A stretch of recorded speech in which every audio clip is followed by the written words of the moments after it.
That was ultra stretched. It's mystical. Dominer rather than domire or si mire.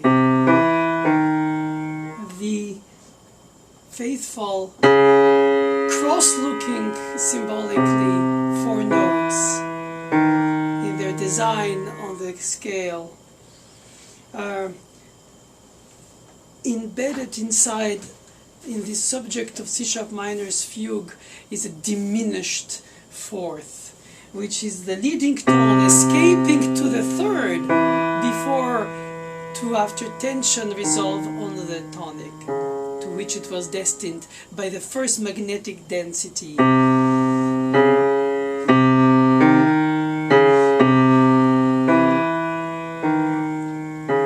And this interval is so chromatic, so tense, that the passing tones of semitone and whole tone after are so relieving.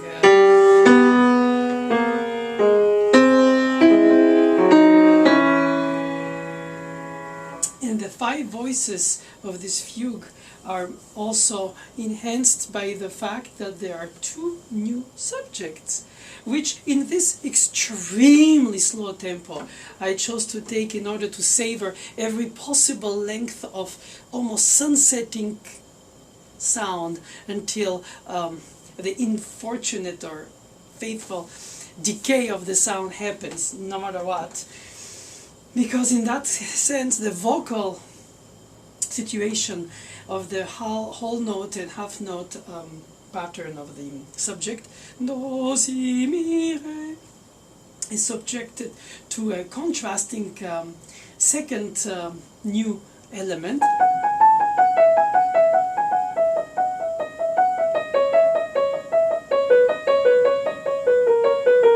Basically, it's a generic snake dropping in eighth notes and allowing for the half and whole notes of the original first subject to become ornamental, decorative,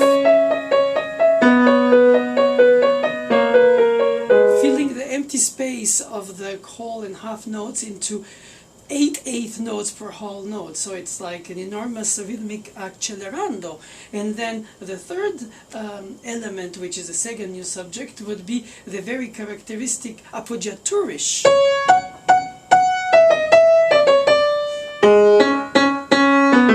With the voluntary repeated note, of which the third is the appoggiatura. Ballade by Chopin uses that same system of anticipated two repeated notes in the third. Finally, the last is the appoggiatura that creates the tension. And yes, it is tense and relief, but it's also pain and relaxation. And here you have, and in character contrast between the whole notes, do, mi,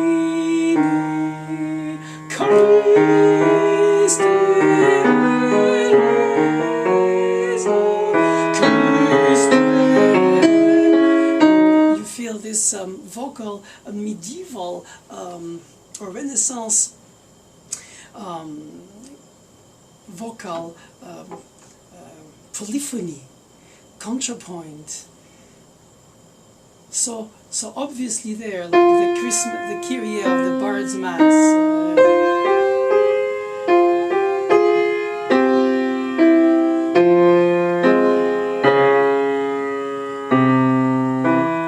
So the cascade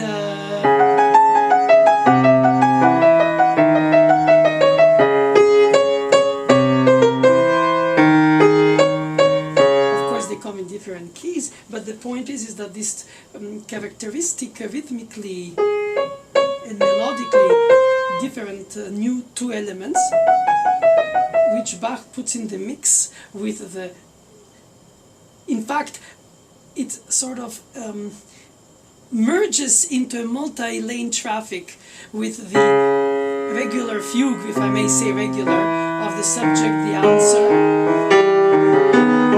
contra-subject, and the second entrance of the subject. The contra-subject in the second part, in the fourth part, the entrance of the answer.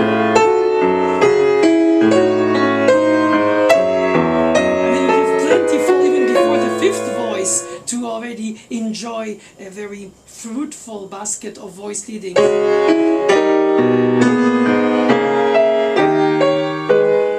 have the trickling new subject. And of course the different positioning in the zero gravity situation between the one on top of the other.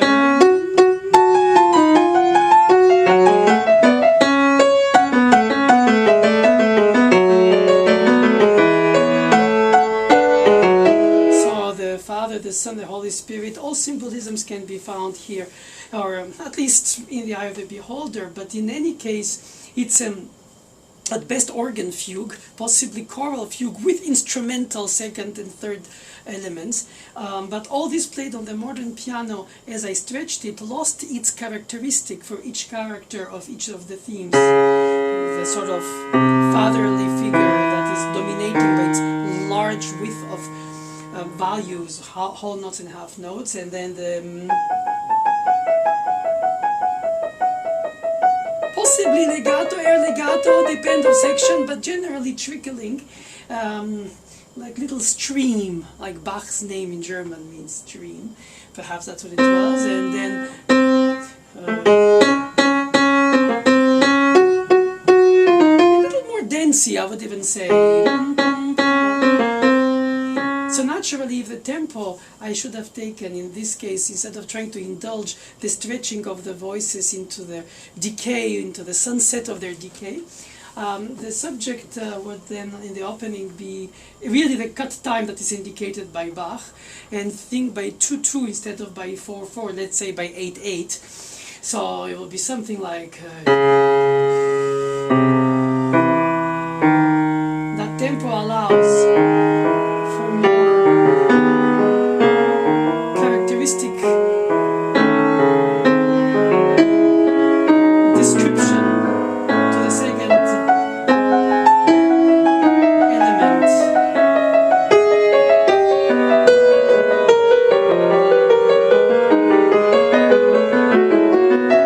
Or the third.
the bloodstream of all these vessels going frantically towards the head in this development of the fugue from the entrance of the second and third, if not new subjects, at least new motifs. It becomes overwhelming, in fact, because inevitably there isn't a hierarchy that you can say the first is more important than the second, but it's in longer values. The second is in shorter values and continuous, arrhythmical, would you say, and then the third is rhythmical with repeated notes. And so, in fact, they don't cancel each other because of their very defined characteristic.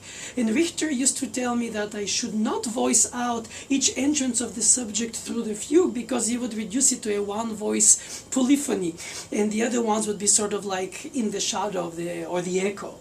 And that the richness is to follow and develop a listening, and therefore create an attentive follow-up by the listener of all the voices in their layered interaction. And Bach is so amazingly fluid in his voice interactions. They don't collide like in Bach fugues, like in Beethoven fugues. That was Freudian slip, for instance. In the fugue of 101,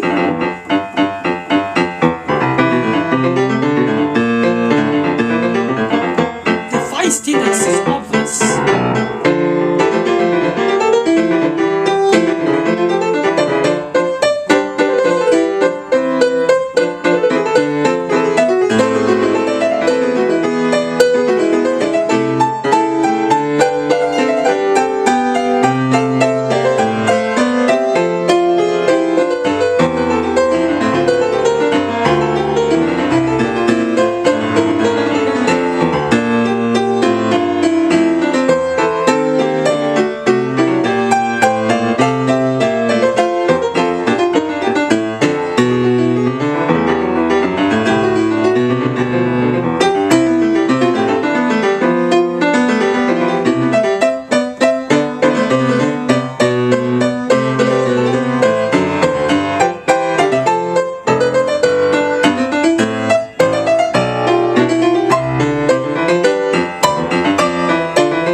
For a few wrong notes which came in the midst of my driven desire to show you the feistiness in Beethoven's aesthetic beauty of voice leading in fugues, where the voices don't interlace, but they collide.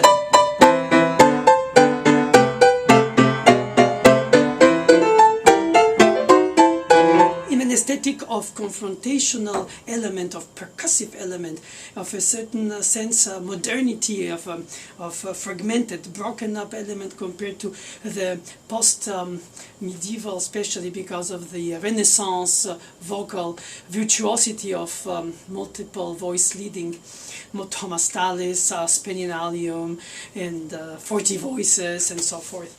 The fact is, and it remains a fact, that every composer after Bach wrote a fugue.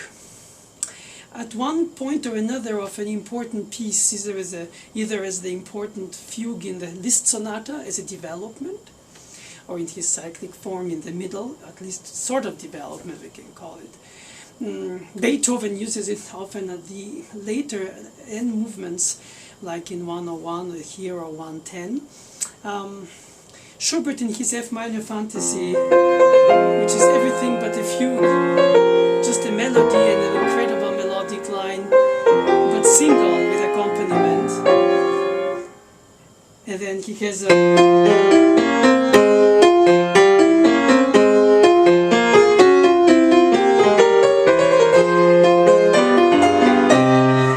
I call this in Mozart as well, and in many composers after Bach. Brahms in the quintet in F minor has a fugato at the end, and so forth. I called it the mich auch moment because most of these German composers claimed their ancestry in Bach, and how wouldn't they? Musically, that's where they come from, all at least in their Germanism and in their continuous, let's say, filiation through centuries, at least between 17th and 19th and beginning of 20th. Mich auch in German means me too. Me too fugue. But in Bach, the fugue was not an element of affect as the culmination point of a given sonata, or an element of like in Grosse Fuge quartet by Beethoven, an element of organized chaos with collision of the material. And the beauty of it being in the dissonances that brush and don't resolve, and there is no tension release, it's a constant tension. As a matter of fact, when I played the fugue a little bit faster or less slow than the first time for the purpose of more characteristic display of the elements in terms of their character phrasing, it obviously appeared very clearly that there is not one spot where you can breathe, because all the voices interlace, restart, check, organize, or appear under or above, especially in the stretto for the last few half page bars. There is no way you can determine a place and say, okay, children, now we just listen to you, and then to you, and then this and that. It's constantly going on. The complexity of it is in the superimpositions, and the gracefulness of it is the fact that they don't collide. And therefore, the fugue in Bach doesn't have a... Of course, the character of different articulation and phrasing is clear. But as such, the fugue doesn't have an interpretational characteristic. You cannot say that. You shouldn't say that. Therefore, writing in whole notes, in cut time, a five-voice fugue that has such amount of diversity in its rhythmic component between whole notes and eighth notes, that goes from 1 to 8, inevitably, when it gets to be superimposed, the five voices together through this last half, or even the last third rather, where all the voices appear in different combinations, their combination seems to be not only virtuosity of the writing and a clever brain organization, like hyper-complex puzzle, or crossword puzzle rather. It's more about the elements that create the sense of intensity and emotion, the suspensions, the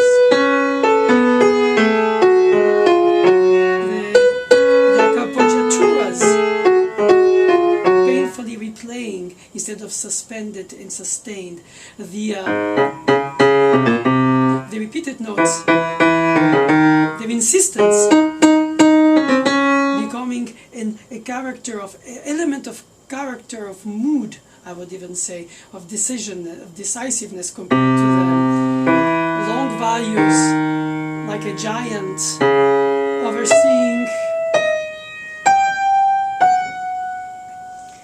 the different elements. And so starting from the beginning of one of the most busy sections, you cannot not realize that there is but a constant tension by the fact that all the voices interlace, and as soon as one finishes, the other one picks up. For instance, tenor and bass.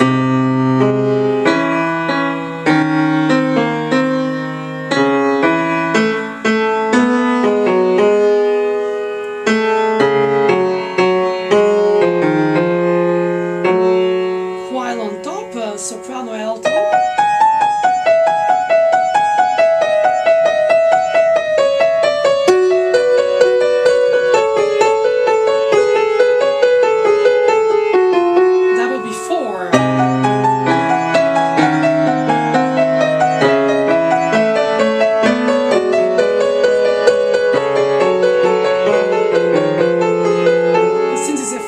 6-voice fugue, which is, with the exception of the musical offerings, 6-part Richard Carr, the only amount of voices Bach writes, 5.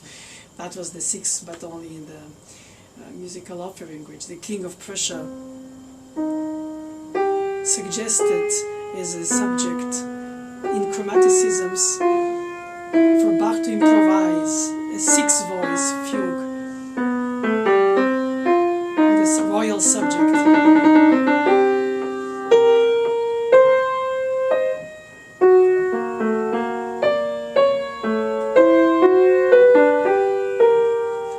Was humiliated not being able to say, well, humiliated perhaps not, but felt humiliated by the young arrogant king's attitude to show the limitations of Bach, aging Bach, when his own son was on the court.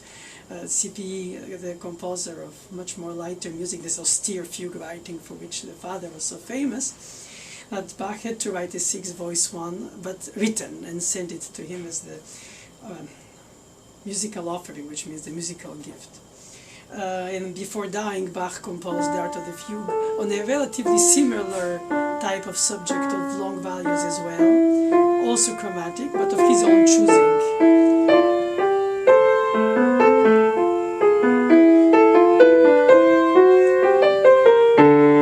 I mean, obviously in Bach's mind, brain, soul, the fugue was a natural bloodstream of many vessels, and I don't think that on the modern piano we can overindulge enough to show the beauty of it, because in a way, written for the harpsichord in 1722, this fugue in 5 voices was inevitably a chromatic tour de force that allowed for the musicians who were practicing it to suggest the length of voice of the first subject at the end.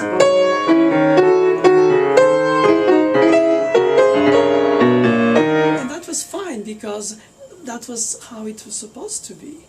So the listener was engaged not only in following what you display him as a performer, but also what you hint him that you are keeping on the side in order to remember that it's continuing after. It's like mental calculus, where you keep in mind the decimal and then you add it. I think it's a little bit of that. It's too reductive to consider today with arrogance in the 21st century that, oh yes, they had length of sound that was so short, they played faster, they played vertical, they didn't play the context. Perhaps he ornamented it more, but we don't think so. I think they wrote long values which decayed within half of the beat, of the bar rather, and it didn't matter, because even if it was that, if it were to be this, which is not obviously because there was acoustics and resonances, but the way you delay the second voice was an obligation to understand how you follow.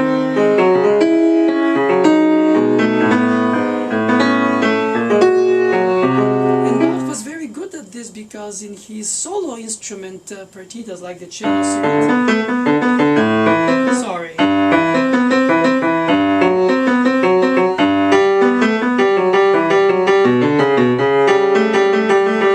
does have the bass, the harmony, and the melody. So, but each of the 4/16 notes of each bar, a beat, different function. One created with an empty string the resonance of the chord that was hinted as if it was a little longer than just the note because of the relative length of sound of the empty strings. And then the pattern of the grace note, of the neighboring note. So you suggestively create a harmony and melody and decoration all in one part. Therefore, our superiority is, of course, to hold the sound longer on the piano, but we're still overridden in length of sound by the organ, which was Bach's, of course, perhaps instrument of predilection with, well, many others, but at least the organ, yeah. and you can think of the E flat major fugue for organ that has a similar long values theme subject.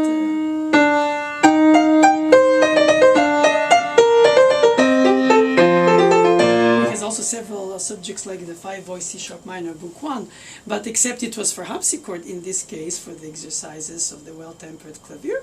And then for the organ, obviously the long values prevailed over the short, and then the passing tones would have been in the back of the, and on the, oh, sorry for the parallel fifths, and the same example on the harpsichord would have been with a slight delay, just to signal the presence and length of voice of this voice, as if, keep it in mind, Mr. Listener, keep it in mind, Mrs. Listener. And so it was an intelligent display of the elements, slightly sort of displayed in the best sense of the word,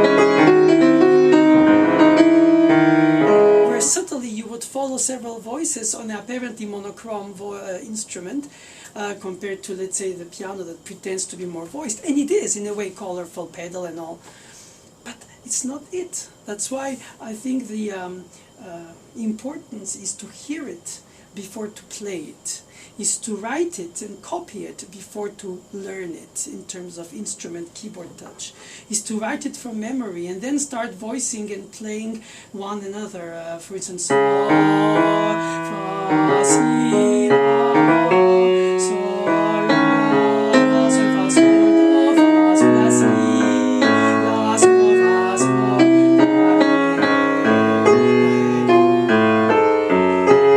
when Caspar Fischer wrote also his own prelude and fugues in several of the most obvious keys before Bach's well-tempered, he used also this Ariadne Musicae, it's called, instead of well-tempered Clavier. E major book 2, also long value subject.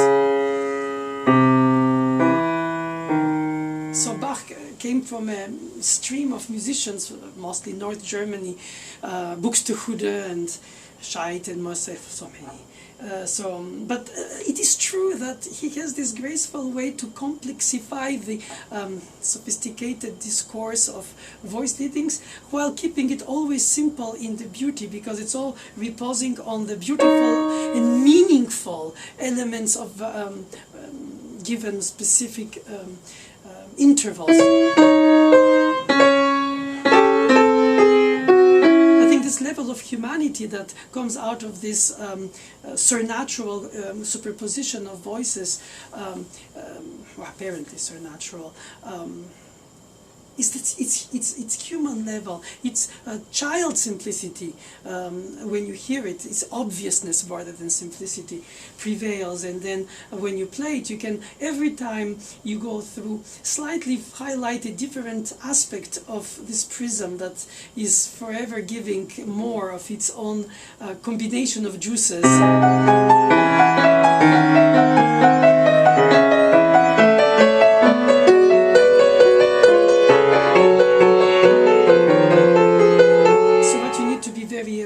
Is that the long value on the piano has to be at the first note played and articulated as such so it can last longer. So you have to watch, observe ahead of time where it will come. Because unlike an instrument like the string or the voice or the wind, you cannot start soft and crescendo by vibrato on the long value. So you have to plan it. If not, it's too late. Then you miss an entrance.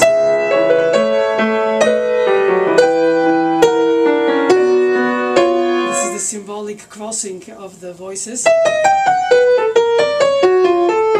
But they connect at the end of each other's endings. And if you miss one, then the whole system appears just random. Instead of, sorry.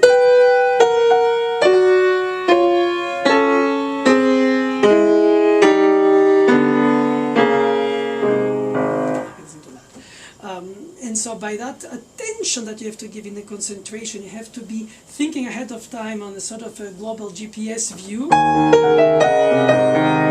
not just diminish the E so softly because it's the end of the phrase, tension release, but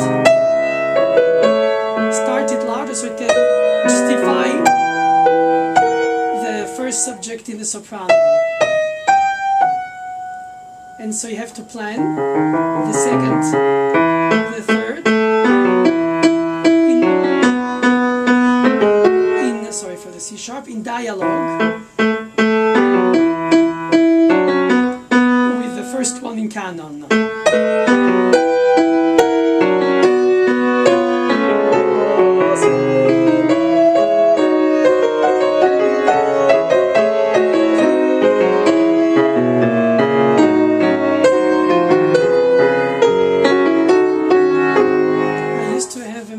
Teacher who was my teacher's assistant officially, but I think she was more than that. She was a little bit of an alter ego, another Nadia Boulanger, even if that is of course impossible to be given the giant she was, but in a humble way she was the one who helped all of us who studied with Mademoiselle Boulanger to go through the basic theory of contrapoints, fugue, solfège and all these things.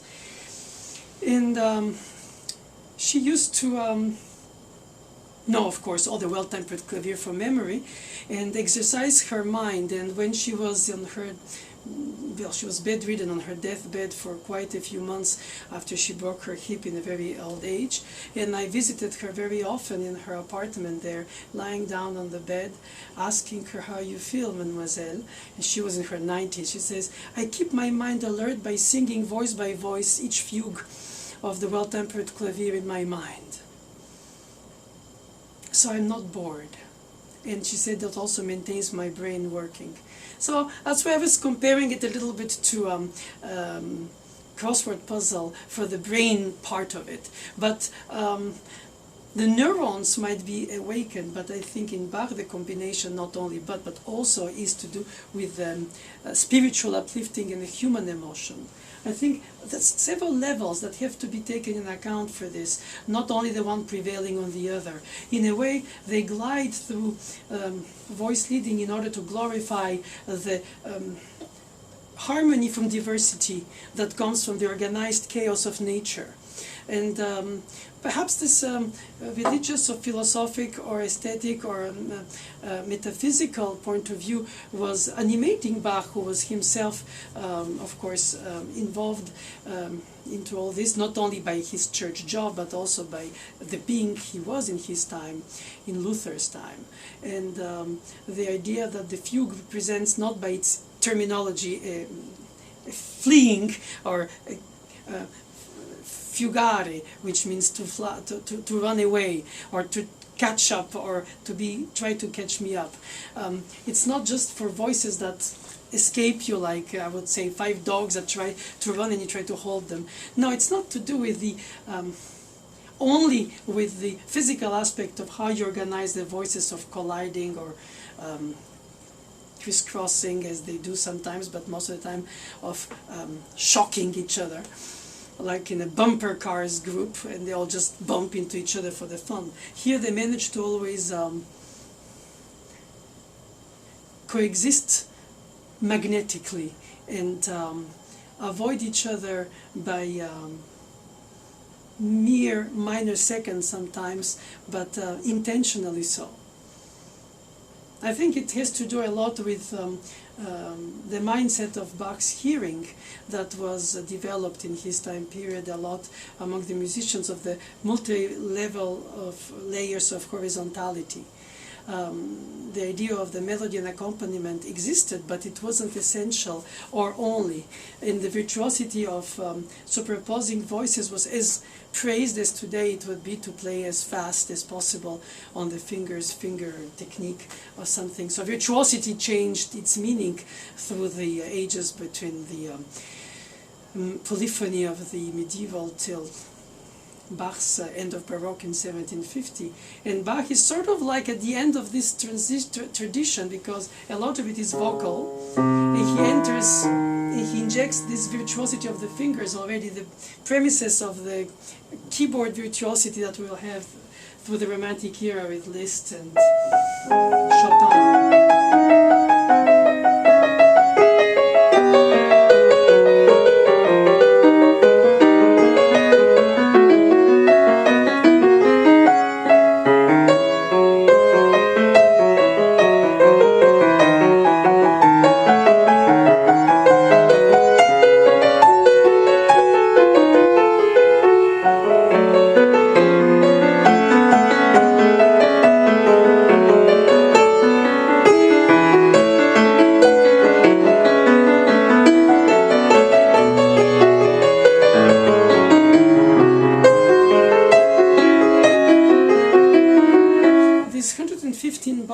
Seem to flow with different horizons around, and the voicing has to be helped by substitution of fingers 4 into 3, sliding thumbs when it needs to be from a black to a white key to allow for the connected, if not legato, at least connectato, and avoiding maximum the pedal as a glue in order to have the clarity of the voice lead. It's not it will be smeared voice leading, and the clarity of the follow-up of the elements and the way they produce the harmonization that blossoms from its soul would be, I would say, fogged if you do, because there are too many stops and you don't hear anything but just the dissonances that are sort of piled up in a rack instead of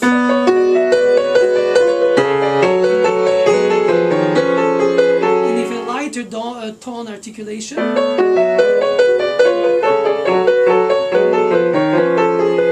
the long voice is louder.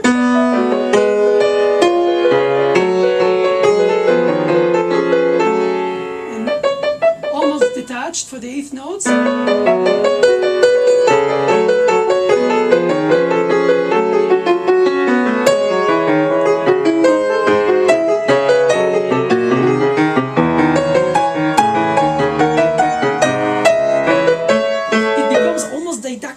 Interpretation, a little bit like as to say, I'm going to follow them by giving them their individual texture, like one will be staccato or non-legato, one will be 2 and 2 slurred, and one will be just totally legato, on top of the difference of their values in length, as Bach wrote them, as if to make it even more understood.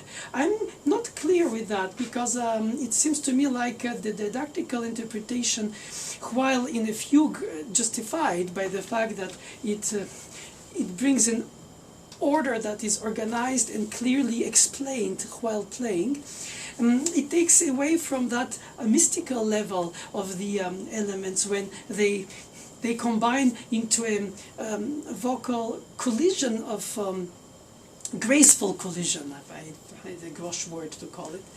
And therefore it's preferable to, I think, hear a softer but not to detach the eighth notes in order to be not too percussively driving attention to them, as the piano tends to be always a percussive instrument nonetheless. And the characteristic 2 slur and staccato for the third element. And the first on top.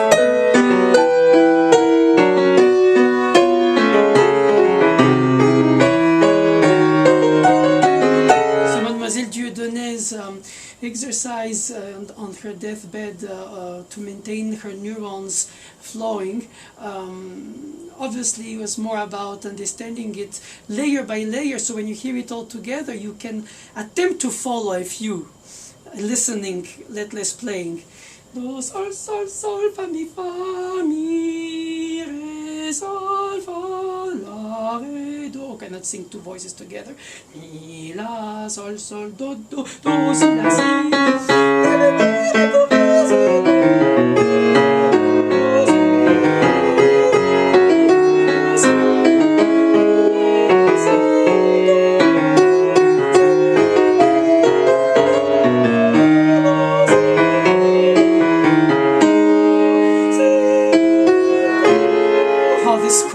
comes, it takes my heart, and I'm shivering. Super appoggiatura, I don't even want to name it, because naming it is belittling it. It's just the effect of it.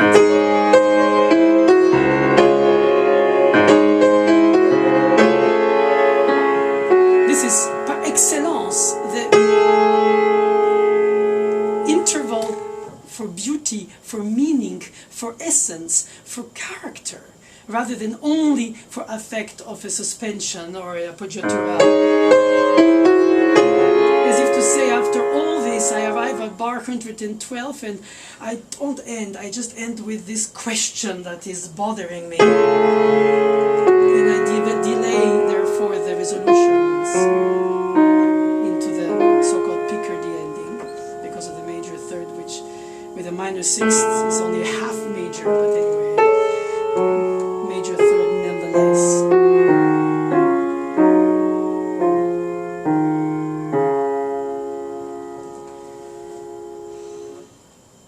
It's breathtaking, nothing but to think of it, let less to sing it, to write it, to mean it, to share it, to teach it, which is the essential of it, since it was a teaching tool to start with, to take the time to enter in this incredible land of voice leadings.